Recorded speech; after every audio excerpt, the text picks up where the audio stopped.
السلام عليكم يا سيادي السامعين. اليوم غادي نحكي لكم حكاية ديال القصر الجمهور. كان يا مكان في قديم الزمان، في واحد المملكة بعيدة بين الجبال والوديان، كان كاين قصر كبير وعظيم، ما كان حتى واحد يقدر يقرب ليه. كانوا الناس كيسميوه القصر المهجور.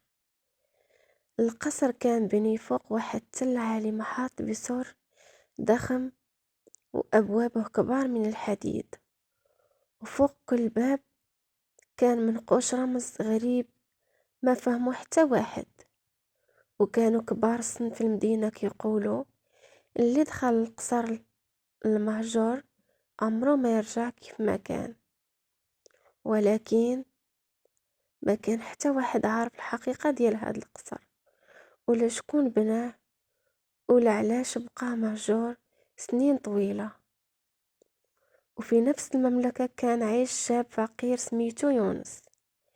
يونس كان شاب هادئ كيخدم نهار كامل باش يعاون أمه المريضة، وكان معروف بين الناس والأمانة والشجاعة. واحد النهار هو راجع من السوق شاف واحد الشيخ كبير جالس تحت شجرة باين عليه التعب والحزن.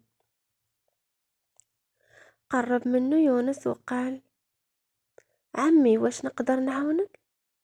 رفع الشيخ راسو وقال: إلا كنتي باغي تعاوني عندي ليك واحد طلب، ولكن خاصك تكون شجاع.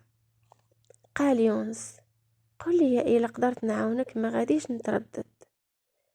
الشيخ سكت شوية ومن بعد قال: بغيتك تمشي للقصر المهجور. تبدل وجهه يونس: قصر المهجور علاش؟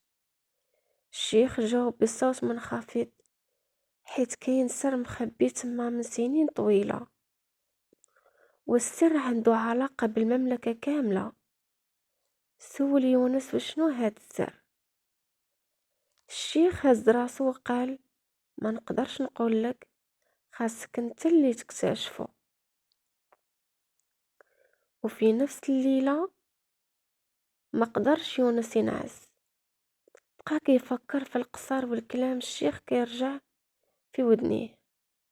السر عنده علاقة بالمملكة كاملة. مع طلوع الفجر خرج يونس من الدار وخدا معاه غير خبزة شوية ديال الماء ومصباح صغير. مشى ساعات طويلة حتى وصل الغابة اللي كانت كتحيط بالقصر.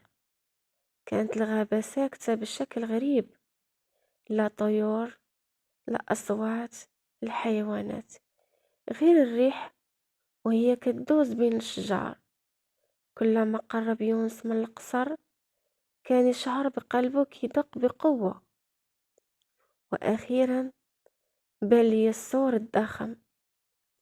وقف قدام الباب الحديدي، وفجأة الباب تحرك بوحده.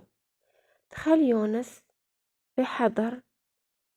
كان الفناء كبير، ولكن مهجور، الأعشاب طالعة من الأرض والنوافذ مكسورة والتماثيل مغطاة بالغبار. دخل القصر، وفي اللحظة اللي داز فيها من الباب سد الباب من وراه بقوة. دار يونس بسرعة، حاول يفتحه ولكن ما تحركش. قال: يا لطيف. وفجأة سمع صوت امرأة من داخل القصر: رجع منين جيتي؟ تجمد يونس في بلاصتو. شكون تما؟ ما جاوبو حتى واحد. مشى شوية حتى وصل القاعة الكبيرة. وسط القاعة كانت كاينة صورة قديمة للملك وملكة واقفين حدا بعضياتهم.